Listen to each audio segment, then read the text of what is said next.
आचार्य श्याम सुंदर गौतम जी महाराज द्वारा आयोजित कथाओं, भजनों और सत्संगों का श्रवण करने के लिए फेसबुक, यूट्यूब और इंस्टाग्राम पर फॉलो करें। एक बूढ़ा खटिया में अंतिम समय में पड़ा रो रहा था। किसी ने बोला कि तुम क्यों रो रहे हो, तुमने इतना सब कुछ कर लिया, इतना ऐश्वर्य, कोठी, बंगला, मकान, दुकान सब कुछ बना लिया, तुमने इतना तुमने जोड़ लिया, तुम्हारे पास तो 6 पीढ़ी का जोड़ा हुआ है, इतना तुमने जोड़ लिया कि अगर 6 पीढ़ी हाथ पर हाथ रख कर बैठी रहे तो भी उसको कुछ कमाने धमाने की ज़रूरत नहीं है, इतना कमा लिया। तो बूढ़ा जानते हो क्या कहता है, बोले यही तो रोना है कि 6 पीढ़ी के लिए कमाया, 7वीं वाली क्या खाएगी मेरी। राम उसको 7वीं की टेंशन हो रही है, खटिया में पड़ा है, भगवान की चिंता नहीं है उसे। तो धन कमाना बुरा नहीं है, लेकिन इतना आसक्त हो जाना कि मेरी 7वीं पीढ़ी क्या खाएगी। अरे किसी के जाने से किसी का जीवन रुकता नहीं है, किसी का जीवन रुका क्या।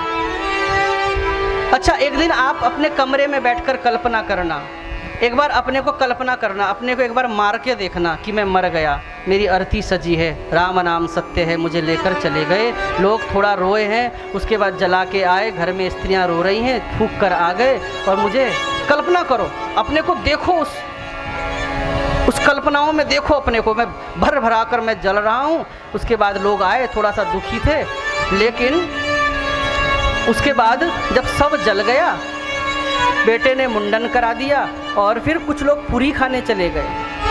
अब कुछ लोग पूरी खाने लगे, कुछ इधर, कोई इधर, कोई उधर।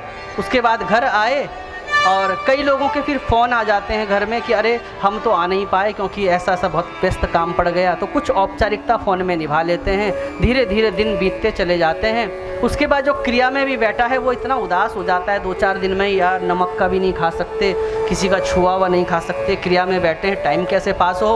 अब वो क्रिया में बैठा है, सफ़ेद कपड़े लपेटे हुए हैं, एक कोने में पड़ा है, भले ही घास फूस के ऊपर सो रहा है, लेकिन अब टाइम पास तो करना है, तो व्हाट्सअप चला रहा है, काटना है टाइम तो काटना है, वो फेसबुक चला रहा है। तो बढ़िया उसके 10 दिन भी कट गए।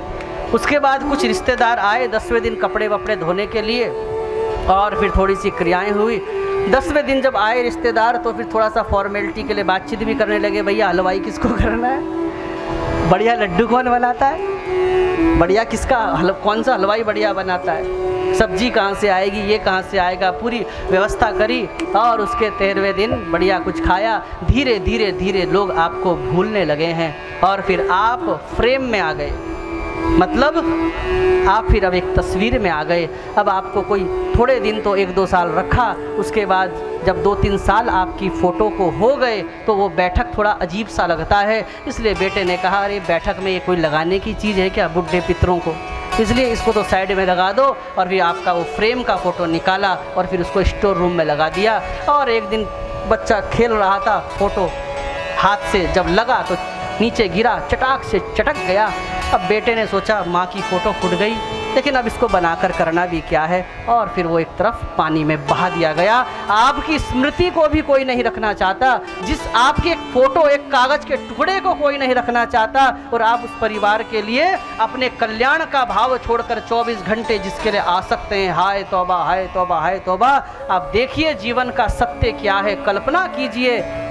इसलिए अपने केवल कर्तव्यों का निर्वहन समझकर, एक भगवान के द्वारा दिया गया उत्तरदायित्व समझकर परिवार का पोषण कीजिए। इससे ज़्यादा अगर आप करेंगे तो आप मोहांध में पड़कर आपकी दुर्गति हो जाएगी, इसलिए लोक भी बिगड़ जाएगा और आपका परलोक भी बिगड़ जाएगा।